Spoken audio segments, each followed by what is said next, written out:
In this video, I want to talk about replacing the SD card door on the Nikon D40, D40X, or D60 model camera.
So overall, replacing the SD card door, this is the old one here, on this D40X, which is the same on a D40 or a D60 camera from Nikon.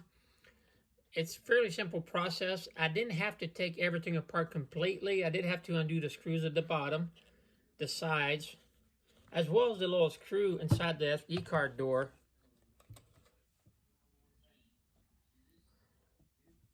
As well as just two screws right here inside of the SD card door, and one screw here under the battery. There's a little area right here where you'll see if I pull the battery out. There's a little screw here that you have to remove. Once you remove all those screws, including these two right here, then you can pop the bottom out first, and then you just pry the back panel back just enough to where you can remove the old piece, and the two screws here you're going to have off already. But once you pry this back here, you can hold it with one finger like I did, remove the old piece, and you can snap the new piece back in. A quick tip: if you decide to tackle this yourself, is to be sure that you find a place to put the screws somewhere where you're not going to lose them, and get an idea of which screws came out of which part of the camera. One thing I did is I put the wrong screws in where the battery goes initially, and the battery wouldn't go back in. They were too long. So if you run into that problem, just take it some time and backtrack and see where you put the screws. The process of changing the SD card door took about 30 minutes. So hopefully you enjoyed this video on how to fix the SD card door on the Nikon D40, D40X, or D60. And be sure to leave me some likes, some comments, and don't forget to subscribe to my channel so you can catch my next video.